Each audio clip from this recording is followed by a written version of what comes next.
Good day mga sir. Narita is mas 115 mga sir. So kini nga motor mga sir, napalong ni siya. Wala na din maandar. So full whip na din ni siya daan mga sir. So karon mga sir, ato ni siyang i-troubleshooting, i-check nato kung giunsa ni siya pag full whip, tan-aw nato nganong wala na ni siya moandar. Apan checking mga sir, diri sa iyang stator, hinay kay siya og kuryente mga sir. So mo to nga ako ni siyang bungkagon. So diri sa stator mga sir, nakita nako nga walay nada ang ilang pagkasulda.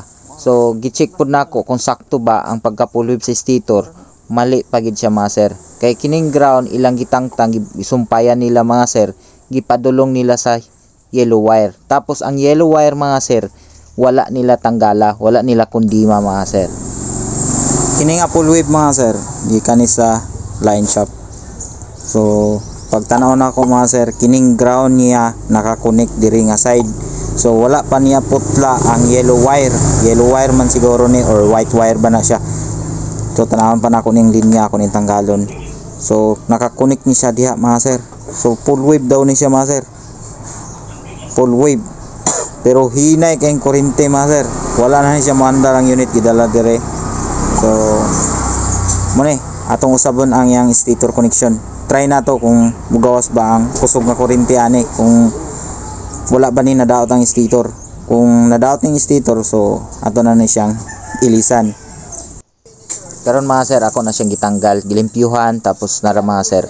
So kanang unang wiring mga sir nga akong gitudlo mo na siya ay ground, tapos charging ang tunga, tapos yellow wire ang sa last na ko nga gitudlo mga sir. Ang ato din gamiton ani mga sir, kining ground mga sir. Dili na nato na siya i-connect sa body mga sir. Tapos kini da yung tunga mo na siya i-charging. So mura nan duha atong gamiton. So kanang isa mga sir, dili na nato na siya kunikan. Karon mga sir, okay na, naplastar na nato ang stator, na solda na nato. So ato na ni siyang i-try kung goods ba. So karon mga sir, nakita niyo goods pa kaya ang stator mga sir. Original niya ang stator mga sir. So goods pa kaya mga sir. Karon mga sir, napaandar na nato ang unit. Goods na siya mga sir.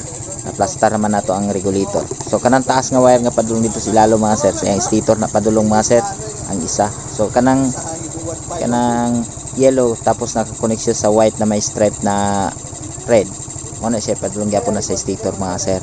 Oo, kanang red padulong sa battery, tapos kanang itom padulong na siya ang accessories wire.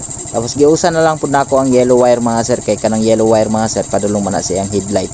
So para dili na ta mag-usab-usab sa connection mga sir. Diretso na nato na mga sir. So kanang green nakakonect sa iyang itom, kay ground man na siya mga sir. So yan mga sir, maraming salamat sa inyong panonood.